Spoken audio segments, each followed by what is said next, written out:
December 16, 1944. The Ardennes forest lies silent beneath a thick blanket of snow. Pine trees stand motionless, their branches heavy with ice. The cold is absolute. It seeps through wool coats, stiffens fingers, slows thought. In scattered foxholes along a quiet stretch of the Western Front, American soldiers sleep lightly, believing this sector to be safe. For weeks, this part of the line has been considered a rest area. No major German units, no armor, no threat. Veterans speak openly of going home by spring, some write letters. Others count the days. The war, they are told, is nearly over. The weather works in their favor, or so they think. Low clouds ground aircraft, snow chokes the roads, nothing moves. Nothing seems capable of moving. Then before dawn the silence breaks. More than 1,000 German artillery guns fire at once. The forest erupts in fire and steel. Shells tear through trees, bunkers, and men who never saw it coming. Radios crackle with confusion. Units disappear, roads clog instantly. In the darkness and snow, entire divisions begin to fall back or vanish entirely. By sunrise, the Allied front is no longer a line. It is a wound widening by the hour. And in that rupture lies the moment when certainty collapses and the war reveals it is not yet finished. By the autumn of 1944, the war in Western Europe appeared to be entering its final act. The Allied armies had landed in Normandy in June, broken out of the beachhead in July, and swept across France with a speed few planners had predicted. Paris had been liberated on August 25th. By September, Allied troops were standing at the borders of Germany itself. To many, it looked like the collapse of Nazi Germany was only a matter of time. This belief was not born of arrogance alone. It was supported by evidence. German armies in the West had been mauled in Normandy. Entire divisions had been destroyed or rendered ineffective in the Falkirk. The Luftwaffe was rarely seen in strength. German fuel shortages were severe. Prisoners spoke openly of exhaustion, shortages, and defeat. Intelligence summaries described a Wehrmacht fighting a delaying action, not preparing an offensive. Supreme Allied Commander General Dwight D. Eisenhower pursued a broad front strategy, advancing across a wide front from the North Sea to the Swiss border. The logic was clear: deny the Germans the ability to concentrate, keep constant pressure on their collapsing defenses, and prevent any coherent counterstroke. In theory, the enemy no longer had the strength to strike back. Yet beneath the optimism, cracks were forming. The Allied advance had been too rapid. Supply lines stretched hundreds of miles back to the beaches of Normandy and the damaged ports of northern France.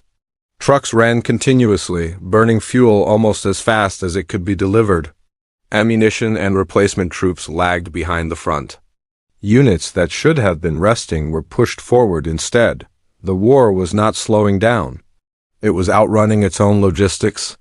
The failed Allied airborne operation at Arnhem and September Operation Market Garden was the first warning sign.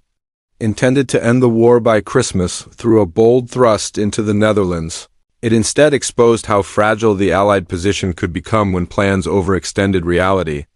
The Germans, though battered, had reacted with speed and precision. The Rhine remained uncrossed. The war did not end.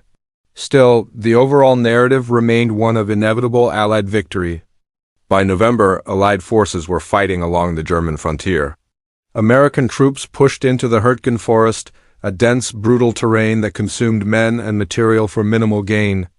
British and Canadian forces fought through the flooded lowlands of the Netherlands. Progress was slower now, but it was progress all the same. Germany was being squeezed from west and east. The Red Army was advancing relentlessly toward Berlin. Strategic bombing continued to devastate German industry and cities. Within this context, the Ardennes region came to be seen as a quiet backwater. The Ardennes was a thickly wooded, hilly area spanning parts of Belgium and Luxembourg. Narrow roads, dense forests, few large towns. In 1940, German armor had famously smashed through this same region to defeat France. But in 1944, Allied commanders judged the terrain unsuitable for a major offensive, especially in winter. It was ideal, they believed, for resting battered units and integrating inexperienced replacements. American divisions newly arrived in Europe were assigned to the Ardennes to gain experience in a low-threat environment. Veteran units rotated there to recover from months of fighting. The sector was thinly held, artillery was limited, anti-tank defenses were sparse. Patrols reported little enemy activity. Intercepts and aerial reconnaissance, hampered by weather, detected nothing alarming. Confidence settled in. Soldiers spoke of Christmas dinners. Officers planned leave schedules. Intelligence assessments concluded that the Germans lacked both the fuel and the manpower to launch anything more than localized counterattacks. The assumption hardened into doctrine: the enemy was finished. What Allied leaders did not see, or did not want to see, was that the quiet itself was unnatural. German radio traffic had fallen. Units were disappearing from known locations. Rail movements increased at night. Entire formations vanished into the forests east of the Ardennes. But these signals were fragmented, dismissed as defensive regrouping or the last spasms of a beaten army. In reality, the calm was being manufactured. Behind the German lines, divisions were being pulled from across the Western Front. Panzer units were rebuilt with whatever armor could be scraped together. Fuel was hoarded in secret dumps. Strict radio silence was enforced. Movement took place under cover of darkness and bad weather. Soldiers were told nothing of the larger plan, only that one final effort remained. While Allied soldiers slept in frozen foxholes, convinced they were holding the safest ground in Europe, the largest German offensive in the West was forming just miles away. And the illusion of victory was about to collide with a reality no one on the Allied side had prepared for. For Adolf Hitler, the situation in late 1944 was not merely military, it was existential. Germany was losing the war on every front, and no realistic assessment suggested otherwise.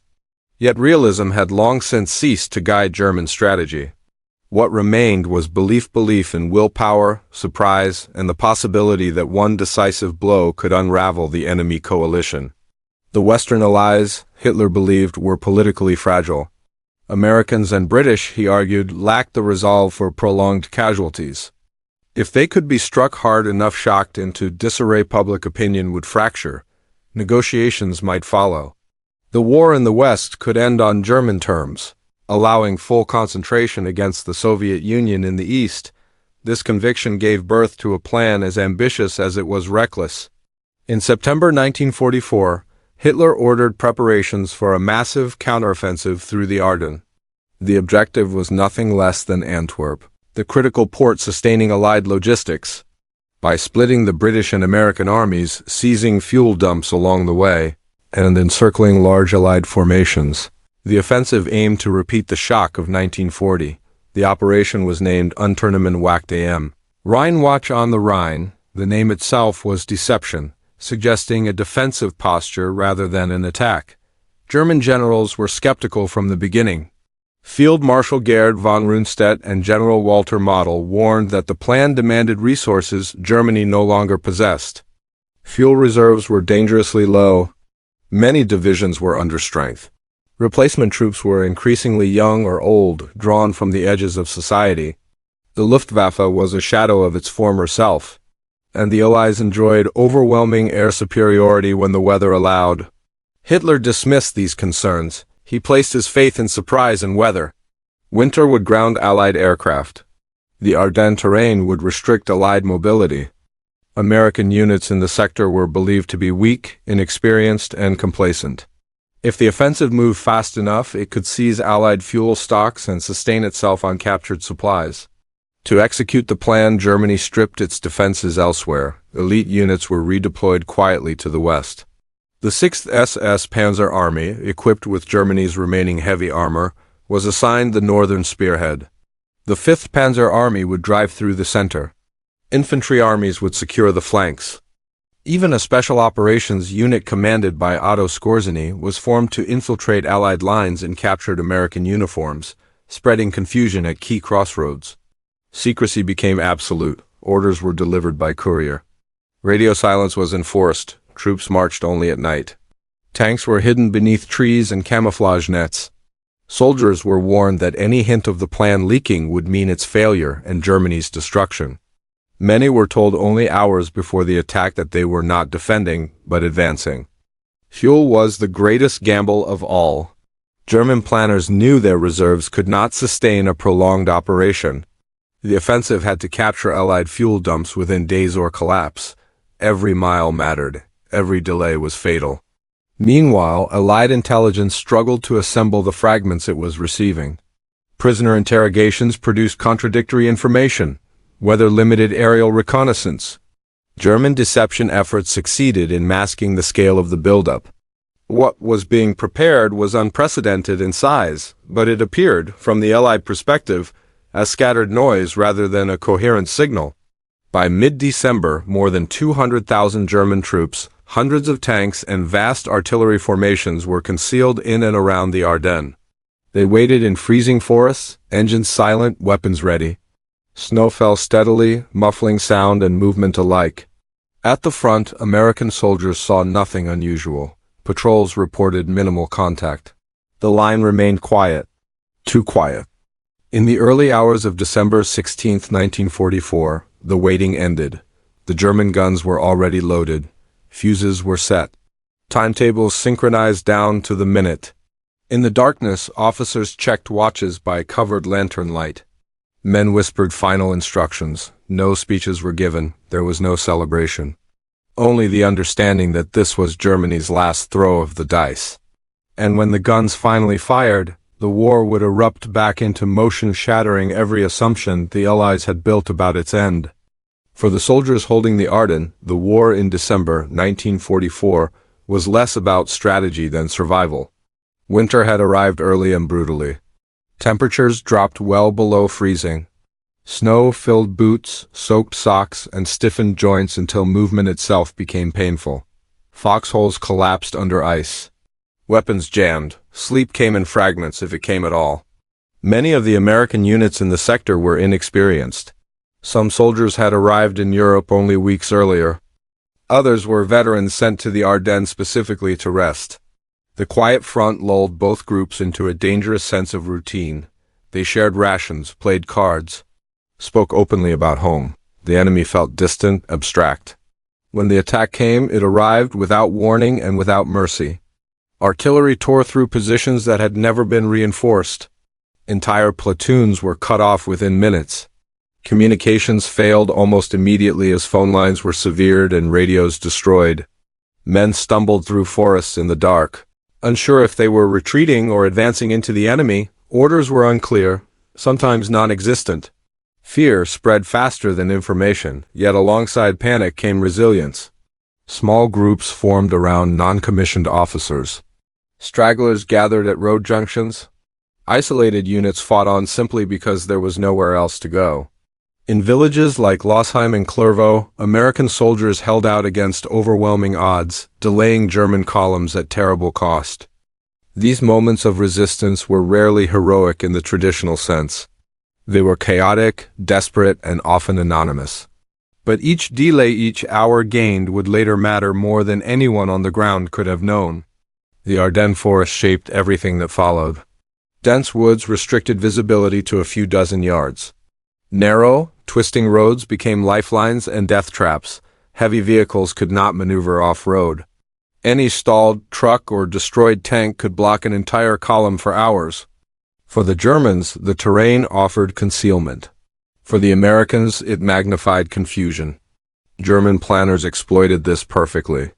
Assault troops infiltrated through the forests at night, bypassing strong points and striking command posts and road junctions. American defensive lines, already thin, were punctured repeatedly.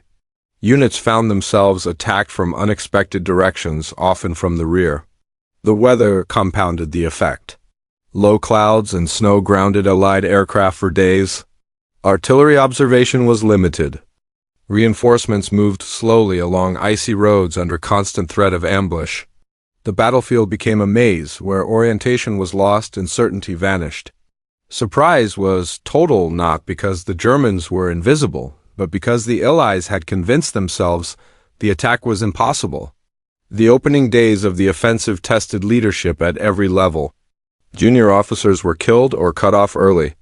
Battalion and regimental commanders made decisions with incomplete information, often under direct fire. Higher headquarters struggled to understand the scope of the attack. Some leaders froze, others adapted. General Eisenhower, confronted with reports of breakthroughs across a wide front, resisted panic. He refused to treat the offensive as a local crisis. Instead, he recognized it for what it was, Germany's final gamble. His response would be deliberate, not reactive. On the ground, leadership often came down to presence. Officers who stayed visible held units together. Those who disappeared killed, captured, or overwhelmed left gaps that widened quickly. In villages, crossroads, and frozen fields, leadership was measured not in speeches, but in the ability to stand still under fire and give a clear order. As the front buckled, the battle's outcome would depend not only on plans and numbers, but on how individuals responded when certainty collapsed. And as the pressure intensified, other forces, technological, moral, and psychological, began to shape the struggle in ways neither side had fully anticipated. Beneath the clash of infantry and armor lay a quieter, decisive struggle: logistics. For the Allies, success in Western Europe had been built on an overwhelming ability to move fuel, ammunition, food, and men. The Ardennes offensive struck directly at this foundation. American supply depots, located close to the front because the sector was considered safe, became immediate targets.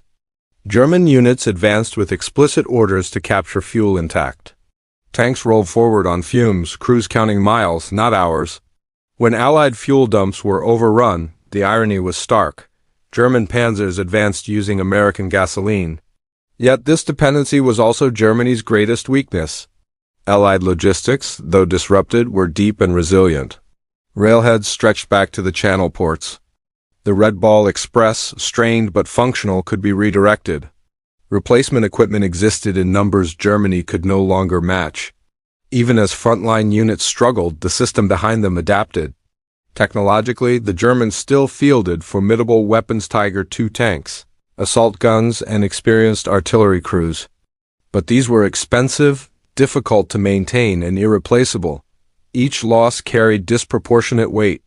American equipment, though sometimes less imposing, was standardized, reliable, and plentiful.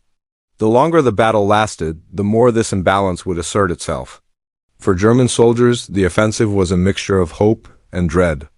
Many believed this was their last chance to end the war on terms other than total defeat. Propaganda emphasized victory, revenge, and the collapse of Allied morale. Officers spoke of Antwerp as if it were already within reach. Reality intruded quickly. Road congestion slowed advances.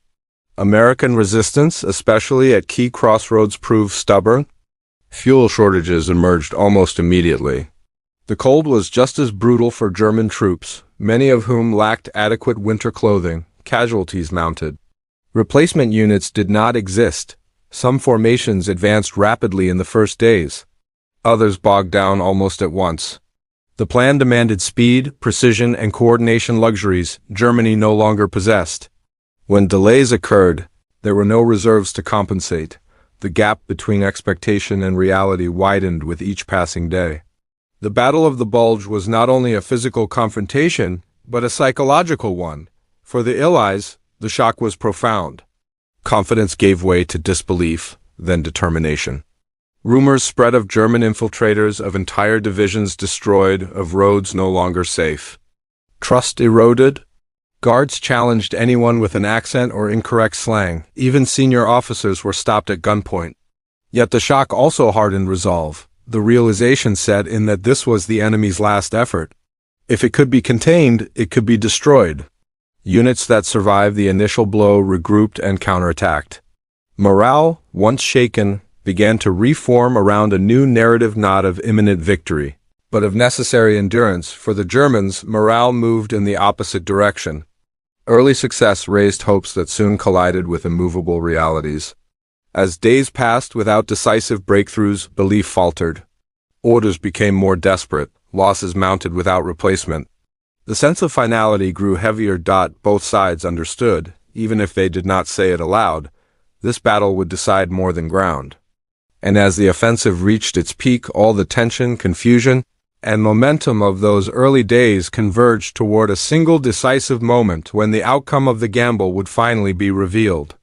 The full scale of the German offensive became clear only after the first 48 hours. What initially appeared to be scattered breakthroughs hardened into a massive bulge driven deep into the Allied lines. Entire American regiments were cut off. Command posts were overrun. Roads once considered secure vanished behind enemy columns. December 16th and 17th were days of chaos. German armored spearheads pushed westward through narrow corridors carved by infantry assaults. Artillery fire remained relentless, pounding road junctions and villages into rubble. American units, lacking armor and anti-tank weapons in sufficient numbers, were often forced to withdraw under pressure they could not absorb. In some areas, retreat turned into flight, not from cowardice, but from collapse. Nowhere was the danger more acute than in the center of the bulge.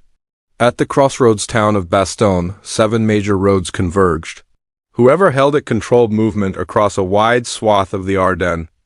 As German columns surged forward, American commanders recognized its importance almost instinctively. Elements of the 101st Airborne Division paratroopers trained for assault, not defense, were rushed in by truck, arriving just ahead of the enemy. By December 19th, Bastogne was surrounded. German units sealed the perimeter, cutting off roads and supply lines. Snow fell continuously. Temperatures plunged. The defenders were short of ammunition, food, medical supplies, and winter clothing. Wounded men lay in freezing aid stations. Artillery shells were rationed. Anti-tank weapons were scarce. A German demand for surrender was delivered under a white flag. The American response, brief, defiant, and unmistakable, reflected more than bravado. It reflected understanding. Holding Bastogne would delay the German advance. It would disrupt their timetable. It would bleed their strength at a moment when they could not afford losses. Across the front, Eisenhower made his decision. Rather than sealing off the bulge cautiously, he chose to attack it aggressively. Reserves were redirected from across the Allied front. General George S. Patton's Third Army, advancing eastward, was ordered to pivot north, an operation requiring a complete reorientation of forces under winter conditions. It was a logistical and operational gamble, but one born of necessity. Time now became the central variable. Every hour Bastogne held, every mile the German advance slowed, increased the chances that Allied strength could be brought to bear. The German offensive, so powerful in its opening days, began to strain under its own ambition. And as the snow finally began to clear, the balance of the battle was about to shift in a way no German planner could stop. On December 23rd, the skies over the Ardennes began to clear. For the Allies, the change was immediate and decisive. Aircraft that had been grounded for a week now filled the air. Fighters and fighter bombers struck German columns stalled on icy roads. Supply drops parachuted into Bastogne, bringing ammunition, food, and medical supplies to the encircled defenders. The isolation that had nearly broken the town was pierced from above. For the German advance, the weather shift was catastrophic. Columns that had relied on concealment were suddenly exposed. Fuel convoys became targets. Tanks clustered on narrow roads were attacked relentlessly. Losses mounted not in dramatic clashes, but in attrition, vehicle by vehicle, unit by unit. The offensive timetable, already behind, collapsed completely. On the ground, Patton's Third Army drove north with relentless force. Units that had been facing east days earlier now advanced through snow and resistance toward Bastogne. Progress was slow and costly, but it was constant. On December 26th, lead elements broke through the German encirclement, reopening a supply corridor to the town.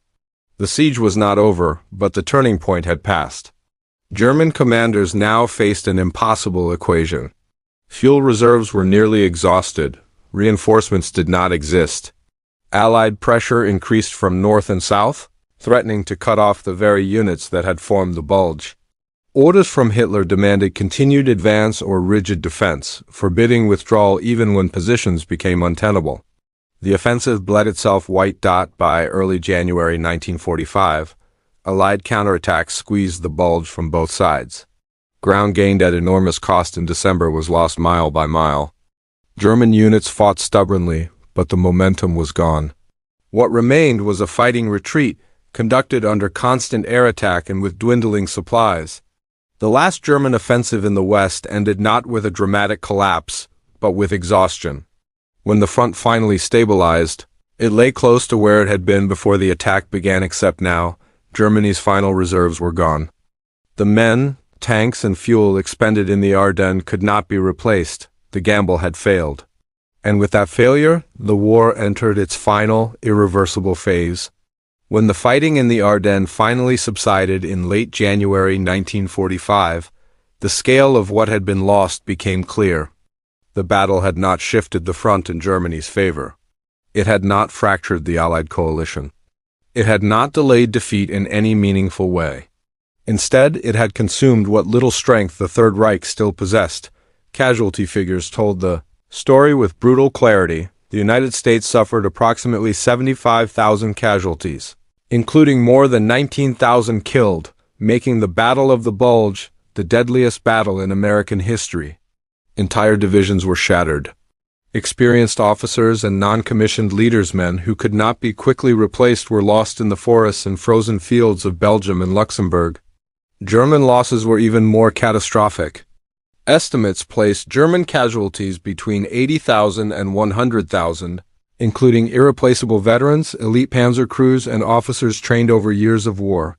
Hundreds of tanks and assault guns were destroyed or abandoned for lack of fuel. Artillery pieces were lost. Vehicles were left frozen along roadsides, empty of gasoline and hope alike. These losses were not merely numerical. They were structural. The men lost in the Ardennes were among Germany's last experienced formations in the West. Many had been pulled from quiet sectors or rebuilt with great difficulty after Normandy. Their destruction meant there would be no meaningful defensive recovery once the Allies resumed their advance. The German army would fight on, but it would never again strike. Civilians paid a price as well. Belgian and Luxembourg villages were battered by artillery and airstrikes. Homes were destroyed. Families fled or sheltered in cellars for weeks. Winter compounded suffering as food and fuel became scarce. Liberation came again, but it arrived carrying scars that would not fade quickly. Psychologically, the battle reshaped Allied thinking. The shock of the offensive erased any lingering complacency. The belief in an easy final march to victory vanished. Commanders became more cautious, more methodical. Intelligence failures were examined closely. The war was no longer seen as nearly over, it was seen as something that would demand its final cost. For German soldiers and civilians alike, the aftermath was heavier still. The failure of the offensive destroyed the last illusion that the war might end without total defeat. Faith in leadership eroded. Orders continued to come, but belief did not always follow. The Ardennes had taken more than men and machines. It had taken time Germany no longer had and spent it irretrievably. And as the Allies prepared their next moves, the consequences of that lost time would soon become unmistakable. With the German offensive spent and the Bulge erased, the strategic balance in Western Europe shifted decisively and permanently. The Ardennes had been Germany's last opportunity to change the course of the war in the West. Its failure did more than end an operation, it ended any realistic hope of resistance. By February 1945, Allied armies were once again advancing toward the Rhine, but now they did so against an enemy stripped of reserves. Units that might once have counterattacked were gone. Fuel stocks were exhausted. Replacement troops arrived with minimal training and little equipment. Commanders were forced to defend long fronts with hollow formations. The initiative had passed completely to the Allies. The loss of armor in the Ardennes was particularly damaging. German panzer divisions, once the spearhead of Blitzkrieg, now existed largely on paper. Vehicles destroyed in Belgium could not be replaced by Germany's bombed and resource-starved industry. Even when tanks were available, fuel often was not. Mobility, Germany's greatest operational strength, was effectively gone. For the Allies, the battle forged cohesion rather than division. American and British forces had weathered the shock together. Coordination improved. Command structures hardened. The experience reinforced the necessity of overwhelming force and logistical dominance. When the Allied advance resumed in earnest, it did so with an understanding sharpened by winter and blood. In March 1945, Allied forces crossed the Rhine. German resistance, though sometimes fierce, lacked depth. Cities fell in sequence. Bridges were seized or rebuilt. The road into the heart of Germany lay open. In the east, the Soviet advance accelerated. The resources Hitler had gambled in the Ardennes were not available to slow the Red Army's drive toward Berlin. The pincer closed from both directions, tightening with each passing week. The war entered its final weeks. The Ardennes offensive, conceived as a masterstroke, had instead hastened the end it was meant to prevent. By committing everything to one final blow and failing Germany ensured there would be nothing left to stop the inevitable. What remained was not strategy but collapse. And in that collapse, the meaning of the battle became clear not as a near victory, but as a final warning about the cost of self-deception in war. The Battle of the Bulge stands as a reminder that war rarely ends when one side believes it should. In December 1944, the Allied armies had numbers, momentum, and confidence. What they lacked was humility before an enemy that still possessed will, even when it no longer possessed strength. The shock in the Ardennes was not born from German power alone, but from Allied assumption. For Germany, the battle revealed the danger of believing in miracles. Strategy built on desperation and illusion can produce motion, noise, and even temporary success, but not salvation. The Ardennes offensive burned the last reserves of a nation already collapsing under the weight of its own decisions. It traded irreplaceable lives and machines for a chance that never truly existed. For the soldiers who fought there, the meaning was simpler and heavier. It was frozen ground under boots that did not come off for days. It was holding a crossroads because retreat meant annihilation. It was surviving long enough for daylight, aircraft, or reinforcements to arrive. The battle was not won by grand speeches or single moments, but by endurance, by men who stayed when leaving would have been easier. The forests of the Ardennes do not mark victory with monuments of triumph. They mark it with silence.